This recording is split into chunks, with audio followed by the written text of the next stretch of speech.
Buenas noches a todos y todas. Disculpen la demora, trabajamos por usted.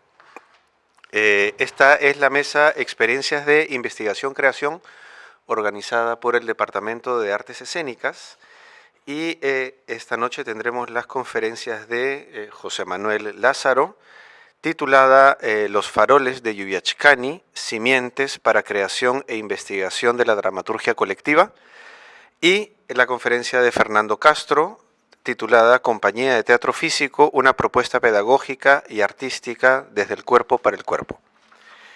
José Manuel es actor, dramaturgo, profesor e investigador teatral.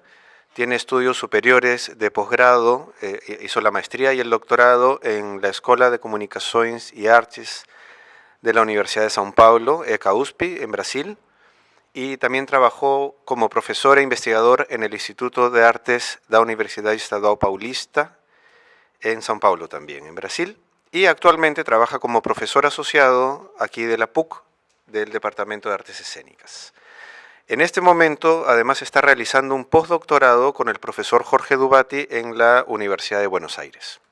Fernando Castro es creador y pedagogo en artes escénicas, se graduó en la Escuela de Danza Contemporánea de la PUC como bailarín profesional, es bachiller de Educación para el Desarrollo por la Facultad de Educación también aquí de la PUC, se formó como payaso e improvisador en Pataclown, donde comenzó su labor como docente teatral hace más de 20 años, es director y fundador de la Compañía de Teatro Físico, que este año cumple sus primeros 10 años de vida, donde ha dirigido más de 10 espectáculos que han sido premiados en diversos festivales de Latinoamérica y Europa.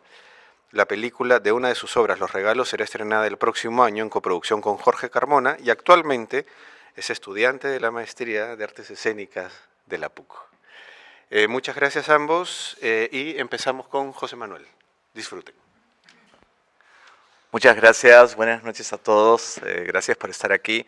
La investigación que estoy desarrollando, Los faroles de Yuyachkani, tiene básicamente ese nombre porque los faroles para mí es una manera de denominar los conceptos que Yuyachkani ha estado construyendo a lo largo de sus 50 años de creación colectiva, ¿no?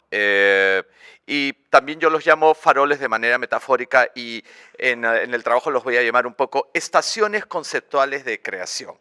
No es mi intención ser enredado ni confundir, pero hay una discusión en esta investigación con los yuyas que ha sido bien importante, esto como un dato previo, ¿no? Ellos no querían que venga un académico y traiga y diga, este es el sistema de Yuyachkani, este es el método de Yuyachkani. Entonces, no fue mi intención, pero sí tenían ese recelo. Entonces tenía que realmente traer, y es muy interesante traer la aclaración de ellos y ellas, de que esto es un sistema más abierto, o sea, son herramientas que no se usan para traer una estética determinada, un tipo de modelo de creación colectiva, ni nada de eso. Es simplemente para una creación libremente colectiva y son herramientas que se utilizan, en el caso 6, que se utilizan libremente para realizar este tipo de creación. Pero creo que son conceptos que hacen aportes realmente importantes y que son producto de su experiencia e investigación. Y para mí creo que es bastante relevante hacer esta investigación porque sabemos de otras investigaciones que hay en Brasil, en Colombia, con grandes personas de creaciones colectivas que dejan, ¿no?, su sistema de investigación, digamos, para la posteridad, ¿no?, para el futuro. Y a veces siento que la investigación aquí tiene grandes investigaciones y realizaciones, pero no se guarda, no se registra, no se crea una memoria para nuestra propia cultura. Voy a hablar de 6 conceptos de la creación colectiva de los yuyas. Y esta es una selección mía, porque a la hora que uno los va conociendo en diferentes conferencias, yo he visto cada uno de estos conceptos, ¿no? Hablan a veces de 2, de 3, y también no son los únicos conceptos de los yuyas. Ellos tienen más que han usado y vendrán otros también, ¿no? En este momento histórico, este es un planteamiento mío, yo como investigador José Manuel Lázaro, yo veo esos 6 como los más resaltantes en su trayectoria, ¿no? Pero ellos y ellas tienen la última palabra y ellos y ellas mismas no se restringen a esos conceptos, sino que tienen más, ¿no?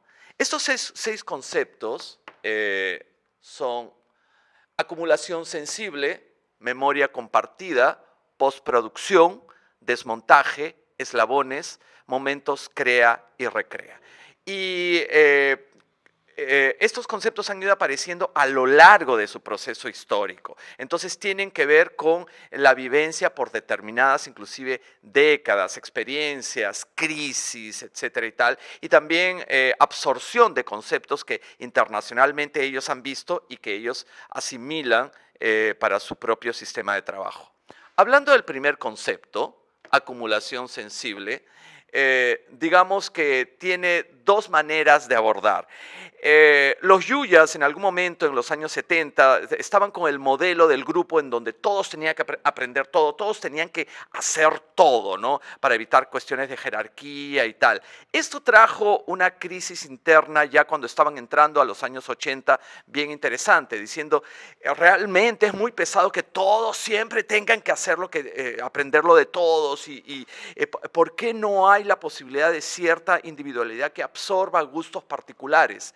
Entonces fue ahí que empezaron a acuñar este concepto de acumulación sensible. O sea, tu acumulación sensible es el aprendizaje técnico que a ti te gusta, pero que lo desarrollas con responsabilidad. Entonces, entre una o dos personas comienzan a tener una formación, digamos, un poco más particularizada y hacen una acumulación sensible, técnica, que tiene que ver con su experiencia artística personal.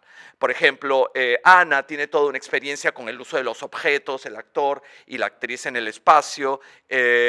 Augusto Casafranca y Débora Correa tienen toda una investigación con máscaras que es muy particular de ellos y ellas, ¿no?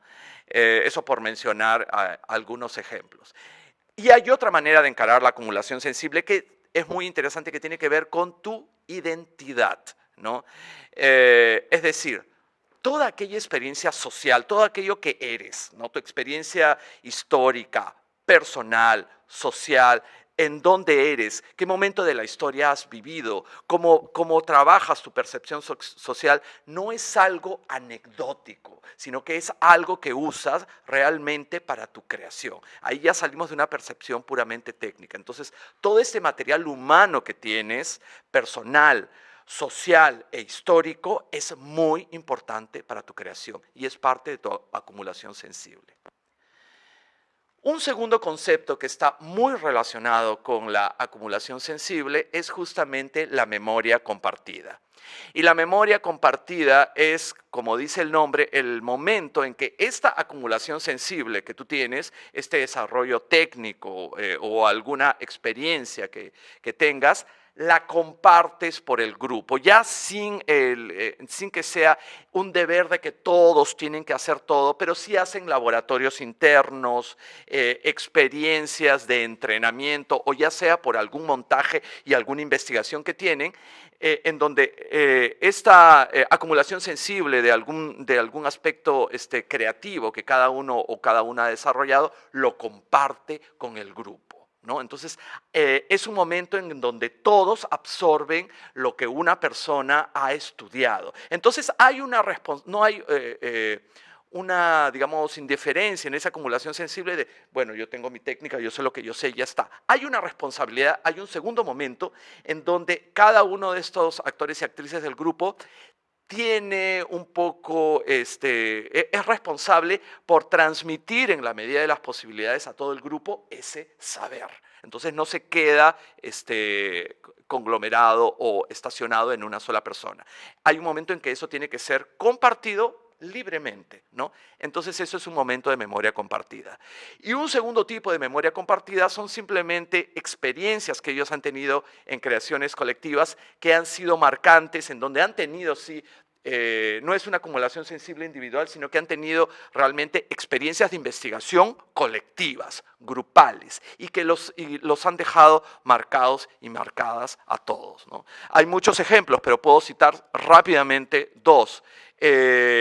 Los yuyas no sabían que los músicos ambulantes iba a ser una experiencia que se iba extender por décadas con esos personajes, con esa creación. Sin embargo, la memoria compartida que ellos tienen con los músicos ambulantes es algo que ellos y ellas mismas van entendiendo con el tiempo, ¿no? Han tenido otras obras que no se han sostenido tanto, pero Los músicos ambulantes es parte de una experiencia de creación que es fundamental en la memoria compartida de ellos y ellas. Una obra que no se ha quedado tanto tiempo, pero que ellos mencionan que ha sido un momento de una experiencia muy importante para el grupo, no solo técnico y estético, sino también en la experiencia de convivencia grupal, ha sido Hasta cuándo corazón, ¿no? Y ellos y ellas dicen que trajeron, Miguel trajo algunas técnicas de Antúnez Filio del desequilibrio que fue muy importante para ellos. Esto del desequilibrio fue una experiencia compartida por todos. Y a pesar de eso, la obra no tuvo una gran recepción, no fue una de las obras más emblemáticas de ellos y ellas, pero la experiencia que ellos tuvieron en hacer en esa obra fue fundamental para su histórico de vida de grupo, ¿no? Eso fue una memoria compartida que hasta ahora los marca, que hasta ahora recuerdan las experiencias de la investigación para Hasta cuándo corazón, solo por mencionar dos ejemplos.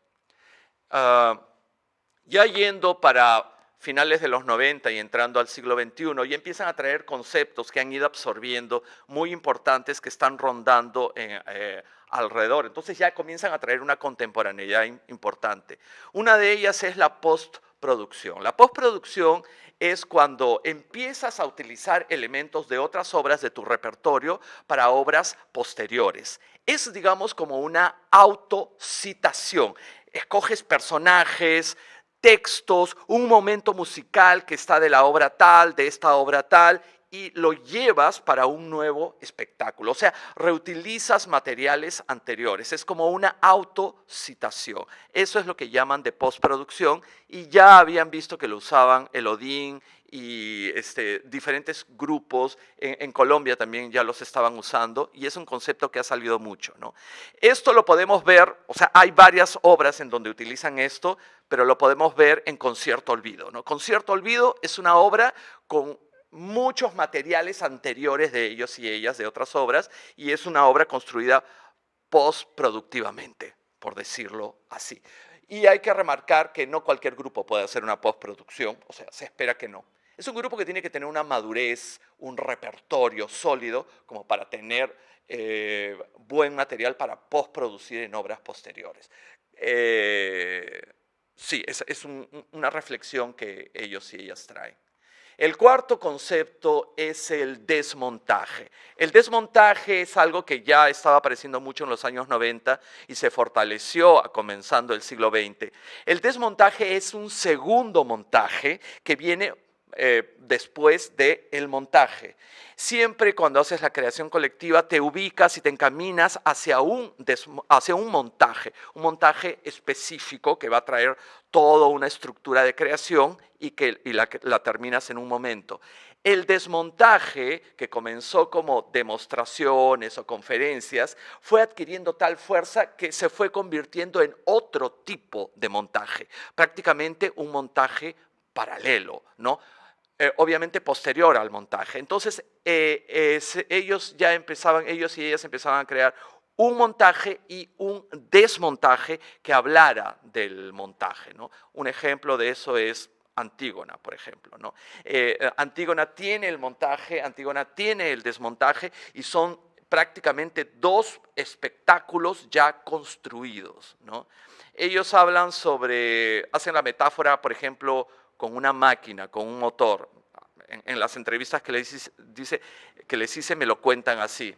José Manuel, imagínate que hay un motor que funciona, ¿no? Y eso es el montaje.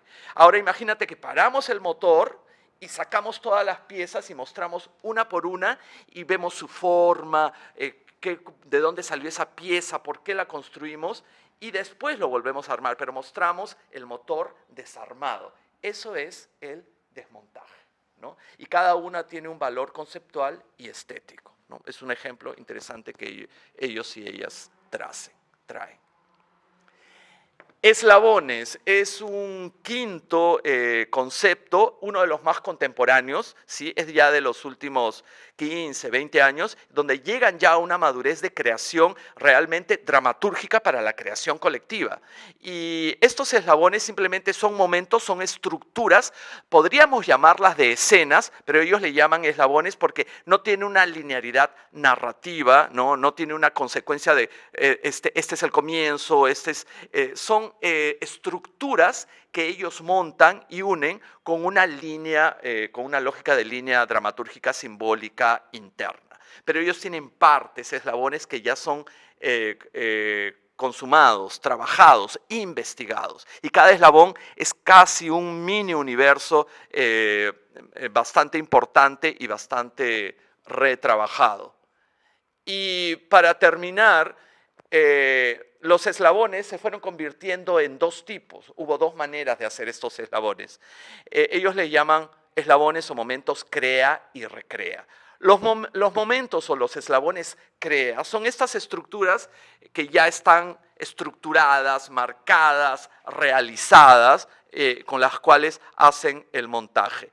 Pero ellos tienen unos eslabones que se llaman recrea, en donde o es una estructura improvisacional o totalmente performativa, o tiene una estructura que se va a improvisar en el momento. Entonces es una estructura que no está terminada a propósito, es medio una estructura abierta. Es decir, hacen en sus espectáculos eslabones con estructuras ya construidas y hay estructuras que se van a vivir solo en ese día, en ese espectáculo. Entonces, tienen como lagunas, espacios abiertos, porque ellos y ellas lo desean así. Cada espectáculo va a ser diferente, va a tener algo de performativo, porque va a tener ese eslabón recrea en donde tú no sabes qué va a suceder, ¿no? Que dura un tiempo, debe tener alguna codificación antes de entrar a un momento ya establecido. O sea, hay como huecos, ¿no? En donde ellos realizan cosas que ellos y ellas van a vivir en ese momento, ese día, en ese espectáculo. Dramatúrgicamente ya lo tienen estructurado así en sus eslabones. Entonces hay unos eslabones estructurados que son crea y otros recrea. Estos son los 6 elementos muy importantes después de prácticamente 5 décadas de investigación y creación que estoy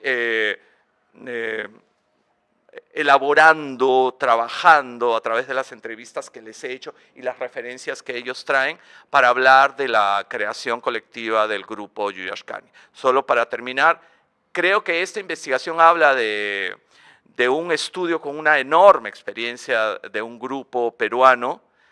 He visto cómo se registran esas experiencias en grupos de Colombia, de Brasil, veo mucho, y entonces mi preocupación como investigador es de que así como lo hacen en esos países, esto de los yuyas quede, ¿no? O sea, se quede, se sepa, para que las próximas generaciones de creaciones colectivas, como pasa en otros países, absorban este conocimiento y continúen a su manera y utilizando estos conceptos con otros enfoques, pero continúen con ese legado que realmente es un fuerte legado de Yuyashkani y merece estar en nuestra memoria cultural, ¿no?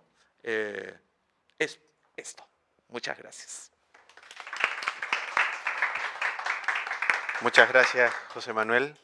Fari, ¿puedes poner la presentación de Fernando, por favor? Ahí está. Entonces, con ustedes, Fernando Castro. Buenas noches. Yo he venido a compartir una reflexión sobre estos 10 años que tenemos como compañía y el tema que más me convoca ahorita es la relación que hay entre la creación artística y nuestra propuesta pedagógica. Desde mi rol como director, son dos caras de la misma moneda. Y lo que he tratado de hacer en esta presentación es desentrañar un poquito esos nudos de por qué lo veo como si fueran dos partes de un mismo principio. Este principio de este viaje, digamos, es mi experiencia personal, la primera vez que hice una experiencia teatral Tenía 17 años y me invitaron a capacitarme en el uso de zancos. Era una ONG que estaba capacitando en el verano, no tenía nada que hacer, estaba estudiando en la universidad.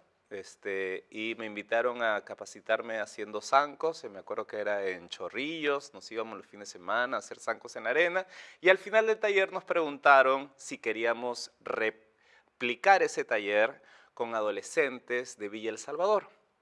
Entonces, con mis amigos dijimos, sí, vamos. No sabíamos qué estábamos haciendo, era simplemente una cosa de verano. Fuimos a dictar lo mismo que habíamos aprendido, que era caminar con zancos, subir escaleras, bajar cerros, saltar, bailar. Fuimos a hacerlo en Villa El Salvador y recuerdo claramente la experiencia de la primera vez que alguien a quien yo acompañaba se le iluminaba el rostro porque había aprendido algo que no sabía. Y desde entonces esa ha sido siempre mi relación con la pedagogía.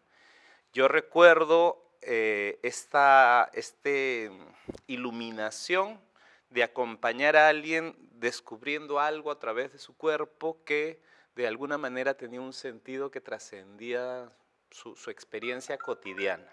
Y creo que esa primera experiencia ha marcado la manera en la que yo me he desarrollado como creador, como pedagogo y como director.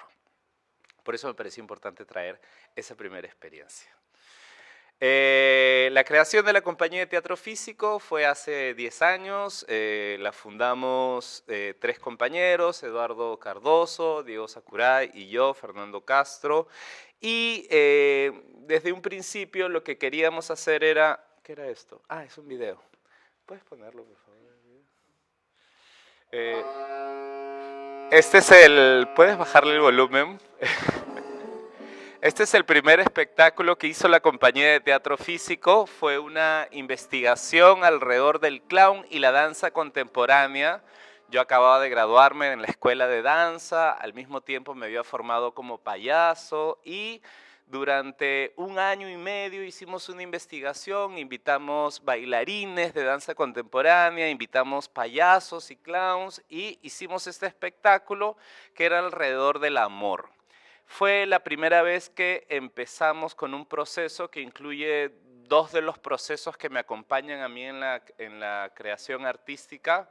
Por un lado, la idea de la creación colectiva, que a mí me viene desde mi formación en Pataclown. Por ahí la parte más visible que tenemos de Pataclown es Pataclown TV, el programa de televisión, pero en verdad Julie Natters, que se formó con Luis Yachkani, entre otras muchas cosas, tiene toda esta tradición, toda esta herencia de la creación colectiva que viene del teatro antropológico, 70s, Latinoamérica, etc. Entonces yo viví esa experiencia a través de Julie en esa época eran los laboratorios que hacíamos para desarrollar el match de improvisación, por ejemplo. Fueron mis primeros acercamientos con la pedagogía de Lecoq también. Y esta idea de entrar a un laboratorio, es decir, entrar con una información a ver qué pasa y si de repente se convierte en un espectáculo, fue la primera experiencia que yo viví alrededor de lo que ahora es crear un espectáculo para mí, ¿no? Entonces, ese proceso fue el que traje con esta información que me acompañaba en ese momento, que eran el payaso por un lado y la danza contemporánea por el otro. Eso por un lado. Y por otro lado, digamos, mi otra mamá artística es Mirela Carbone, con la cual me formé acá en la Escuela de Danza de la Católica, y ella trae pues un trabajo basado en la metáfora o en un lenguaje no literal, y esa ha sido su investigación y también ha teñido mucho de lo que es ahora mi creación a nivel artístico. Esas 2 fuentes, por un lado los payasos laboratorescos de Pataclown y por otro lado las metáforas de la danza contemporánea con Mirela, fue como yo entré como director en la compañía de teatro físico. Entonces, después de 5 años de haber creado la compañía, comenzamos a dictar talleres rápidamente alrededor de lo que ahora conocemos como teatro físico. Era una información que viene dando vueltas hace mucho tiempo. Los Yachkani han trabajado el clown, la comedia del arte, la máscara neutra, hace mucho tiempo, solo que no con ese nombre, digamos, ¿no? Entonces, fue traer ese nombre y comenzar a dictar talleres de una información que las generaciones en las que nosotros nos movíamos no conocían, ¿no? Sobre todo el uso de la máscara, por ejemplo, ¿no? Entonces nosotros comenzamos a dictar talleres ligados y lo que comenzó a pasar fue que enseñábamos lo que investigábamos. Es decir, si nuestro primer espectáculo, que fue Copacabana, era una investigación de cómo se unen la danza contemporánea con el payaso, ese era el taller que dictábamos. Dictábamos un taller de danza clown, un taller que duraba un año, que nos servía para investigar lo que estábamos haciendo, nos servía para financiar el grupo y al mismo tiempo nos servía para encontrar a las personas con las que íbamos a trabajar lo que podría o no haber terminado siendo un espectáculo. En este caso funcionó así. Entonces, en el año 2019, abrimos por primera vez el estudio de formación en teatro físico. Es una formación de un año que nosotros realizamos. Está bastante articulada alrededor de algunos de los conceptos que propone la pedagogía de Jacques Lecoq. Voy a compartir un poquito. Son 3 módulos la formación de la pedagogía. El módulo 1 tiene que ver con aprender a analizar el movimiento y a crear desde la improvisación. Y eso es lo que hacemos. Durante 3 meses creamos un lenguaje basado en la pedagogía de Lecoq, donde lo que hacemos es nombrar el movimiento. ¿Qué significa un cuerpo que se abre? ¿Qué significa un cuerpo que se cierra? ¿Cómo eso modifica al público? ¿Qué significa moverte de manera lenta? ¿Qué le hace al público moverte de manera rápida? Ese es un lenguaje del movimiento que vamos construyendo con los alumnos. Y lo usamos a través de la improvisación. Ejercitamos todo el tiempo a los alumnos en improvisar con estructuras muy cerradas, muy marcadas.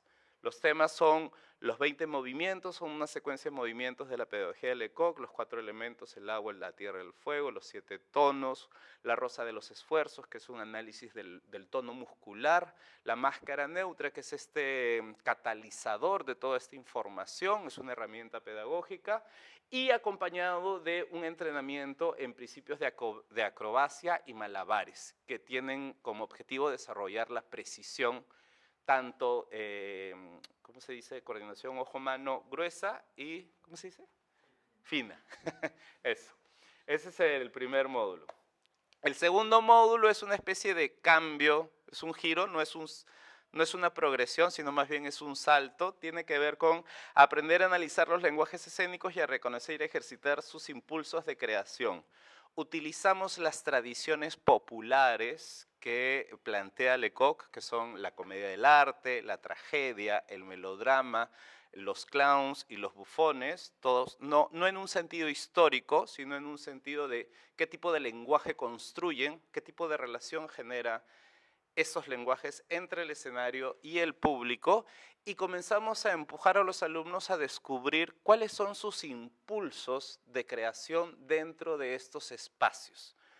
Dentro de, si este mes nos toca explorar el payaso, ¿qué tipo de payaso serías tú? Desde esa improvisación que hayan entrenado, ¿qué tipo de payaso jugarías? ¿Cuáles son tus placeres? ¿Cuáles son tus dificultades? Ese es el impulso que le hacemos a los alumnos. ¿Cómo comienzas a utilizar esas herramientas para descubrirte tú como creador? Y finalmente el módulo 3, que es vivir la experiencia de crear una obra colectiva desde cero. Con toda esta información ya nos conocemos durante 8 meses de trabajo y ahora tenemos 4 meses para crear una obra desde cero. A veces tomamos un texto, a veces es un poema, a veces es improvisaciones. Cada resultado de cada promoción depende precisamente de qué cosa han descubierto. La primera promoción fue un concierto de cumbia en el Callao con improvisaciones alrededor de la recolección de basura. La segunda muestra fue un espectáculo de danza-teatro muy darks que vamos a reestrenar mañana. La tercera promoción fue un momento de secuencias organizadas alrededor de un concepto más circense, alrededor de los poemas de Jorge Eduardo Eyelson. Entonces, no es que tenemos un método, sino que tenemos curiosidades alrededor de qué cosa hacemos con esta información las personas que estamos ahorita en este momento. Y ese es el espíritu que le damos a las creaciones colectivas de la compañía.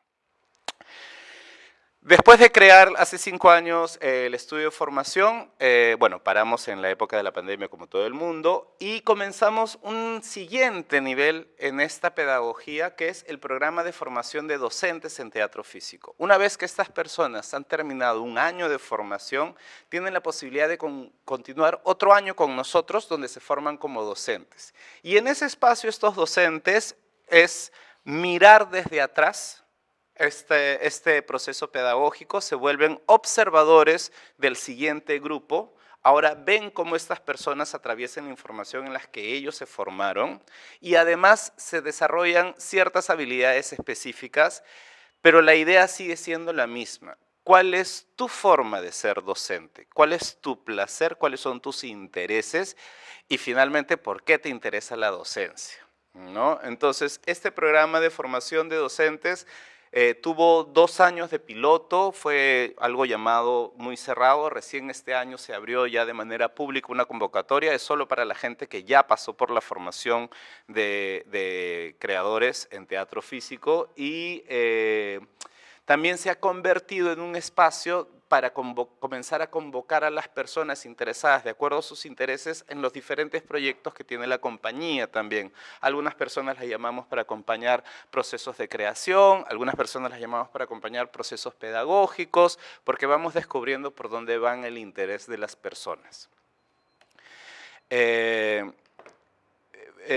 Bueno, esta es la descripción de los 3 módulos de la formación de docentes. El módulo 1 es la asistencia presencial a todo el módulo 1 que ellos ya llevaron y además tienen una revisión de los fundamentos teóricos de la pedagogía a través de la enciclopedia virtual pirata. Es un programa que creamos en la pandemia porque nosotros no enseñamos la pedagogía del ECOC, ninguno de nosotros la estudió, nos llegó pirateado por un libro, llegó un profesor por ahí que nos dio un taller, después yo me fui a Argentina, trabajé 4 meses con maestros de la pedagogía del ECOC, pero lo que ellos siempre nos entregaron no fue un método, sino nos entregaron, yo lo veo así como juguetes, herramientas que te dicen, mira, así funciona un poco, toma, prueba, haz. Y ese es el espíritu que siempre compartimos con nuestros alumnos. No es que se van a volver clowns, no es que se van a volver bufones, no es que se van a volver cómicos. Van a atravesar experiencias, algunas de ellas van a quedar en sus cuerpos y lo que hacemos es empujarlos a, ahora, ¿qué haces tú con eso? ¿Qué es lo que vas a hacer tú? Nadie te va a llamar, tienes que llamarte tú. Bueno, el módulo 2 es la asistencia, segundo módulo, y acá comienzan a desarrollar reuniones semanales presenciales donde comienzan a escribir sus clases. Alrededor de los cursos que están observando, ellos comienzan a crear sus sesiones. Luego en el tercer módulo acompañan el proceso de creación colectiva en diferentes roles, algunos más irán hacia la producción, otros más hacia lo artístico, dependiendo por dónde van sus intereses, y realizan ahora sí el diseño y la ejecución de un taller que ellos dictan de manera gratuita en la compañía a un público que ellos convocan y durante 8 sesiones ellos dictan un taller acompañados por los docentes de la compañía que los están evaluando y los están coachando todo el tiempo sobre cómo ser docentes. Esa es la formación. Este es un videíto esta es la graduación. Ay, se pasó. Ahí está.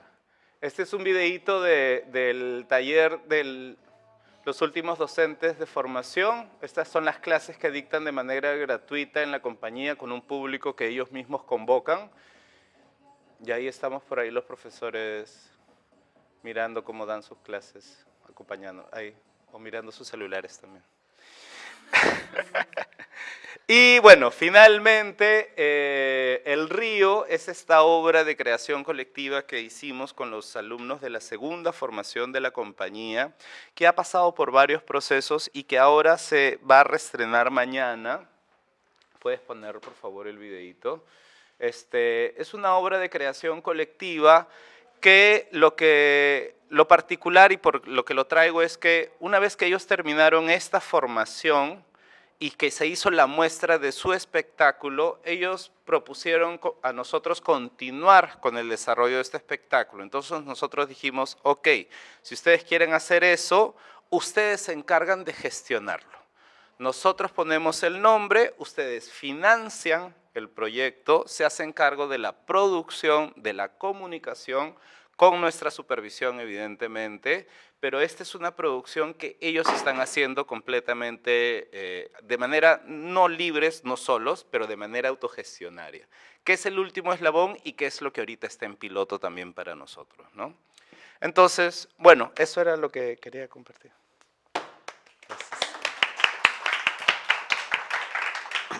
Muchas gracias a ambos.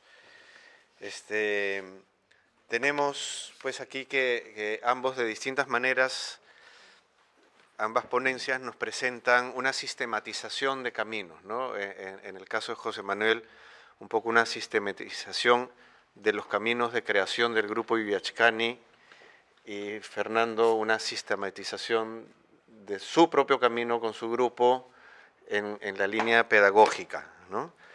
Al mismo tiempo hay como una ida y vuelta de una secuencia, siento, en el relato, porque, claro, Yuli de alguna manera se formó con Yuyachkani, que formó a Fernando, y que desarrolla su camino, y mucho de la ponencia de Fernando también ha sido ese testimonio de él en su camino, que también es muy rico cuando compartimos, o sea, no solamente compartir conclusiones y tal, sino también el compartir nuestro propio camino enseña de alguna manera, ¿no? Y nos ayuda a aprender, y ese es el camino que luego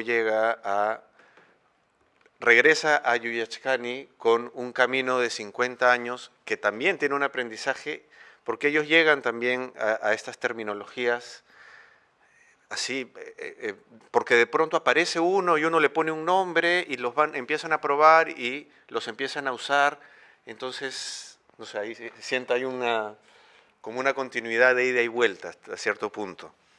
Quería, yo antes de abrir, quería yo preguntarles, pedirles un poco, porque José Manuel, tú te has centrado en la creación del grupo, y tú te has centrado en la pedagogía del grupo hacia los alumnos.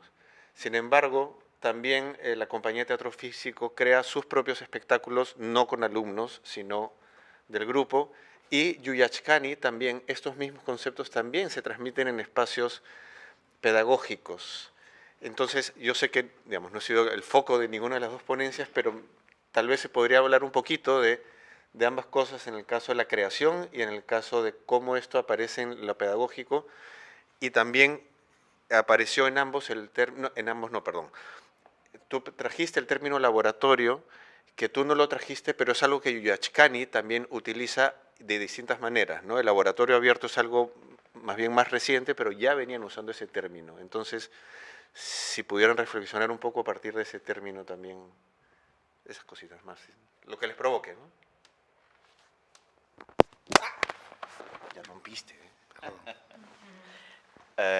Bueno, sí, para no extenderme, no traje ese foco, pero ellos desde siempre han tenido una actividad paralela pedagógica para compartir, y ellos han absorbido actividades pedagógicas. Ellos tienen el laboratorio internacional que tienen con cuestiones pedagógicas y de búsquedas, de búsquedas de nuevos lenguajes, que es muy fuerte actualmente, que lo han desarrollado generalmente, creo que es en agosto, ¿no? Se encuentran un mes, vienen personas de diferentes partes del mundo, pero creo que muchas personas de Latinoamérica vienen a este laboratorio que se ha vuelto bastante importante, donde ellos comparten su pedagogía y ven cómo esto se absorbe con las personas que realmente son contadas para poder participar. Aparte de eso, Yuyachkani tiene sus talleres de verano, ¿no? Entonces, tiene sé que en enero, febrero son muy intensos, la casa está repleta con talleres,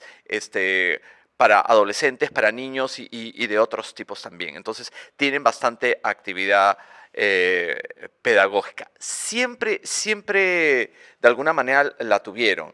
Siempre habrían espacios pequeños para la investigación. Y en todo caso, sé que Yuyachkani, aparte del laboratorio, tiene varios encuentros laboratoriales bien importantes. Por ejemplo, una de la conferencia escénica, hacen un espacio para conversar sobre esto. Hace poco, en febrero, yo he estado en el encuentro de creación colectiva, ¿no? De esta reflexión de la creación colectiva, que ha sido más o menos por un mes con Miguel. Teresa, por ejemplo, con sus acumulaciones sensibles con Rebeca de la voz, ¿no? Tienen encuentros para traer una pedagogía de la voz, ¿no? Augusto y Débora con la máscara, y van a diferentes lugares para tener estos espacios, que creo que los han cuajado más, porque siempre los han tenido, pero creo que ahora, claro, la convocatoria es mucho más fuerte, ¿no?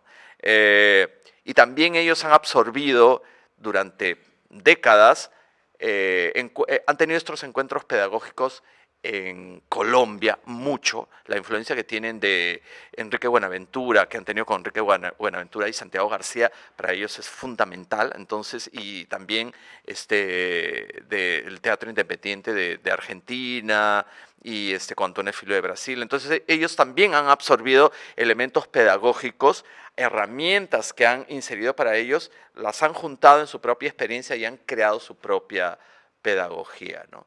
Y bueno, Teresa, Ana son profesoras aquí, ¿no? Son profesoras universitarias, están trayendo su conocimiento aquí, ¿no? Entonces, también ya han trabajado bastante en la ENSAT también, ¿no? En la UXUR, ¿no? Hasta en la UPC, o sea, han transitado no solo aquí, sino por varias facultades con experiencia, llevando académicamente su experiencia pedagógica. Entonces se están moviendo también las facultades por aquí. De lo que puedo, o sea, mencionar pedagógicamente, si estoy mapeando bien más o menos, es algo así, ¿no? Bueno, en nuestro caso, ese mismo proceso pedagógico que compartimos con los alumnos es el mismo proceso que vivimos nosotros como laboratorio de creación. Siempre que empezamos un proyecto nuevo, primero empezamos con un laboratorio.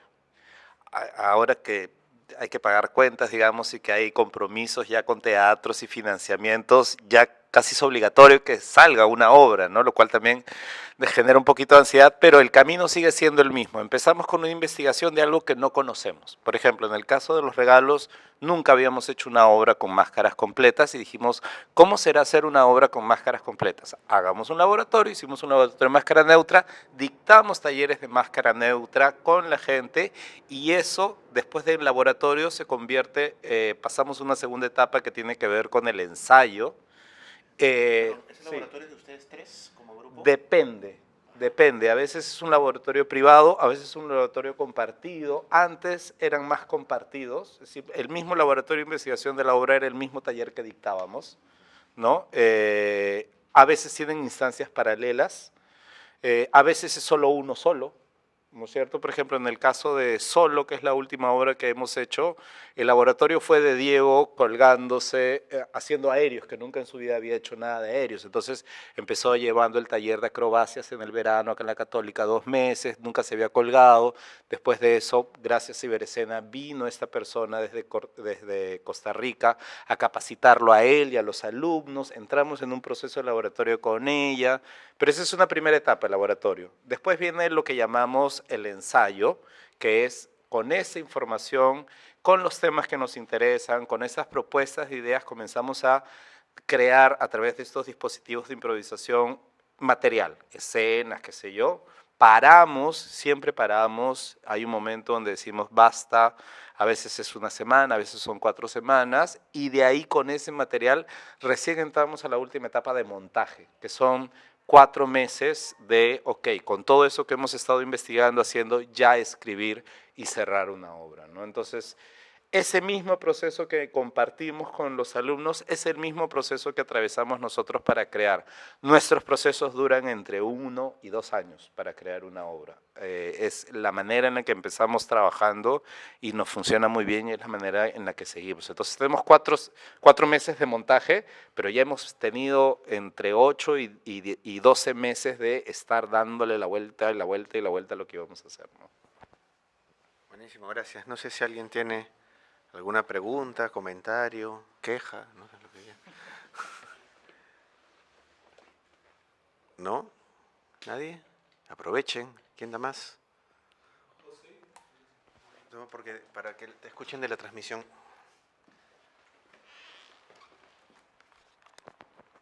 Ahí me queda una duda. Con lo que respecta a la postproducción y los eslabones y momentos crea y recrea, ¿no serían similares los tres un poco? Soy asistente también. Mira, tienen relación. Todos estos elementos están entrelazados, no están aislados, se conectan. Pero yo creo que la postproducción es diferente de los eslabones y de los momentos crea y recrea. Porque la postproducción es esto, o sea, es agarrar algo específico de una obra anterior, un personaje, un texto, una música, entonces agarras una parte escénica de una obra anterior y la vuelves a utilizar en otra obra. Entonces la postproducción tiene un camino, un hacer específico. Entonces no lo confundiría con el eslabón, porque el eslabón no es necesariamente una postproducción. Un tipo de eslabón podría ser una postproducción, pero no es que son lo mismo, ¿me entienden? ¿Me entiendes? El eslabón podría tener muchas otras posibilidades. Y el eslabón es simplemente una escena, una estructura que ellos van a montar y ponerla en el lugar adecuado. Y como te repito, esta estructura podría ser una postproducción o podría ser un tipo de coreografía nueva o un tipo de creación totalmente diferente, ¿me entiendes? Pero es diferente pensar un eslabón, una estructura, y la estructura específica que trae la manera de construir con la postproducción, ¿me entiendes? Ahora, sí podemos un poco confundir porque están entrelazados el eslabón y los momentos crea y recrea, porque el momento crea y recrea son dos tipos de eslabones, porque ellos fueron afinando su concepto. Entonces, como te digo, hay un eslabón tipo crea que ya está marcado, estructurado y que siempre se va a repetir en el espectáculo, y tienen otros eslabones que ellos llaman ahora recrea, ¿no? En donde o se va a improvisar o es una estructura abierta que en esa función ellos la van a experimentar y después van a ir a otro eslabón ya estructuradito, ¿no? En donde todo está marcado. Entonces, sí, pensar que los eslabones se puede confundir con momento crea y recrea, sí, porque digamos que hay un eslabón tipo crea y hay un eslabón tipo recrea. Esos dos sí están relacionados, pero la postproducción es un abordaje bien específico. Sí.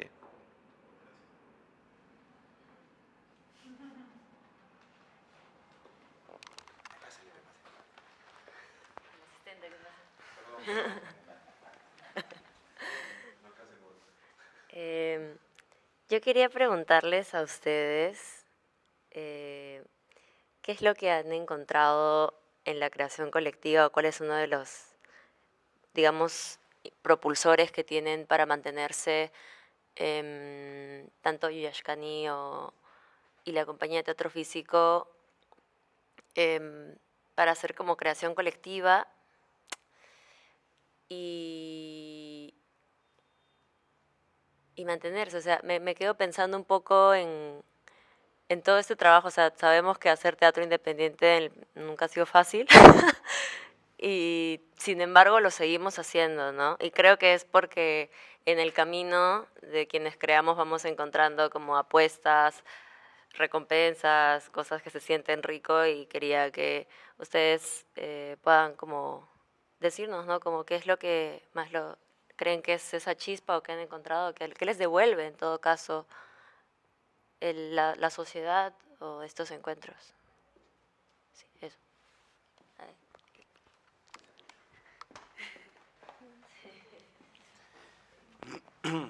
Bueno, en mi caso creo que algo que yo descubrí en Pataclown, que fue el primer grupo al que yo me acerqué, creo que la dimensión de la creación colectiva tiene que ver con una conformación de un pueblo, con encontrar tu comunidad, encontrar a tus locos, ¿no? Creo que fue lo que yo encontré en Pataclown. Encontré un grupo donde decía, oye, no soy tan extraño, ¿no? Y creo que ese es un lado de la creación colectiva que a mí siempre me devuelve y que también está en lo pedagógico que hacemos, es la conformación de una comunidad. Creo que ese es un lado muy, muy importante. Y por otro lado, Julie Natters una vez dijo, y yo escuché, si si lo que tú haces lo hacen 20 personas, ¿por qué te van a llamar a ti? La creación colectiva es un proceso o es una política de creación donde no puedes separar al producto de los creadores. O sea, no sé si algún día venderemos los derechos de los regalos para que gire por el mundo, no sé si podemos hacer eso, pero si solo nosotros podemos hacer los regalos, entonces es más probable que nosotros viajemos presentando nuestras obras, que a nosotros nos llamen para hacer eso que solo nosotros podemos crear a través de un proceso de creación colectiva. Creo que eso sería. Cuando hablas de la creación colectiva, a mí me ha tocado mucho esto de la dura experiencia de hacer un teatro independiente, ¿no? ¿Y qué es un teatro independiente? Un teatro en la creación colectiva, estás creando tu propio texto, tu propio espectáculo, no viene de una estructura previa, ¿no? Van a ser del propio grupo, pero también autoproducción y autofinanciamiento que siempre es tan difícil y que siempre trae una autosustentación que no te va a rendir económicamente, pero ¿y por qué lo haces? ¿No? Mira, no es que es difícil y complejo decir esto, no es que una cosa de autoheroísmo, pero lo haces porque sabes que quieres hacer cultura y alguien tiene que hacer ese tipo de cultura que es la cultura. Pero hay toda una discusión en el siglo XXI que vivimos, el arte vive bajo una, no dictadura, pero una fuerte influencia mercadológica que puede instalar tus reglas y esto que antes uno se preguntaba menos, uno se pregunta ahora, pero ¿por qué? Si el mercado te dice esto, ¿por qué hacemos esto? ¿No? Entonces, yo no creo que hay que eliminar el mercado, tal vez hay que encontrar actitudes mercadológicas renovadas, pero no se puede perder la perspectiva de que estamos haciendo una cultura, ¿no? Y a veces la retribución económicamente y a nivel de público, porque no es solo plata, sino es formar público, no la ves. No la ves una economía y te sientes un poco abandonada porque tampoco viene mucho público, ¿no? Entonces es toda una chamba que hay que hacer. Pero creo que es tomar conciencia de esa labor y encontrar maneras y luchar por encontrar maneras de autofinanciamiento cada vez menos dolorosas, sino cada vez más trabajadas, ¿no? No solo a través de leyes, sino búsquedas de producción para jalar estos procesos independientes. Es toda una negociación compleja. Abrir espacios que también tengan un sistema económico más accesible para recibir este tipo de propuestas, etcétera y tal. El Perú es muy desamparado con la ayuda del Estado para este tipo de cosas. Y esto siempre lo lamentamos y lo seguiremos lamentando, pero muchos países han luchado para traer estructuras del Estado que han traído ayudas. Y yo hablo de la experiencia de Brasil, ahora de Argentina también. No hay que confiarse, porque esa estructura del Estado viene y se va, ¿no? Entonces, tú has tenido 10 años donde has tenido el Estado y dices, bueno, ya está. Y de repente, ¡chao! No hay. y te habías acostumbrado a ser un poco, a tener una buena vida y no te das cuenta que era prestada, ¿no? No es nuestro caso, ¿no? Entonces creo que hay que luchar por sistemas de producción y es difícil, o sea, es bonito hablarlo, pero hay que encontrar y se hace. Hay modelos en el exterior. Y también no hay que llorar tanto con el Estado porque el Estado siempre va a ser un riesgo de doble filo, ¿no? El Estado te puede dar un financiamiento, después puede desaparecer, pero yo he visto muchos grupos de teatro de Brasil, San Paulo, un momento muy rico para la creación colectiva y los grupos tenían financiamiento y muy buena plata del Estado, pero también el Estado tiene sus cosas con las cuales los grupos no financiaban. Sí, te doy tanta plata, en un año y un mes esa creación colectiva tiene que estar y la presentas en el teatro. Y no estaban. Entonces no tenían y tenían que cumplir para el Estado haciendo una creación colectiva que no terminaron. Los artistas reclamaban, pero tu espectáculo es que no lo has acabado, pero es que le tenía que entregar esto al Estado, ¿qué quieres que haga? Entonces también vi esa otra experiencia donde sí lo tienes y hay problemas, ¿no? Entonces, muchos brasileños decían, ¿qué hicieron? Ay, ya, olvídate del Estado, agarra su plata, promete talleres, todo, pero espectáculos no, ¿ya? Volvamos a nuestra experiencia de teatro independiente. Imagínate, ¿no? Entonces, es solo para decir, ay, el Estado. También, es verdad, tenemos que exigirle al Estado, pero el Estado no lo va a resolver todo. Es una navaja de doble filo. Entonces, trabajar el teatro independiente es una lucha política por hacer la cultura que queremos y que se necesita y instalarla, ¿no? Entonces, pero sí, es una lucha que tenemos que hacer cada vez más saludable, es lo que puedo decir. Bien, ya llegando al final y cogiendo el gancho de tu pregunta, hace como 10 años, un poco más, estaba en un congreso en Brasil y le preguntaron al profesor Dubati, o sea, le cuenta, ¿no?, que en Brasil mucha gente ya solamente hacía si es que ganaba un fondo del Estado, porque venía varios años del gobierno Lula, que hubo mucho, o sea, un aumento enorme de apoyo del Estado a la producción cultural. Y entonces le preguntaban cómo era en Argentina, y Dubati dice, la gente en Argentina hace teatro por salud mental. Entonces también cada uno de nosotros, ¿por qué hacemos esto? Sí, necesitamos pagar cuentas, necesitamos comer y tal, pero ¿por qué hacemos esto? Muchas gracias a ambos, muchas gracias Fari y al Departamento de Artes Escénicas, al Vicerrectorado de Investigación y a todos ustedes, a la Miss Lucía por traer a sus alumnos. Muchas gracias, buenas noches.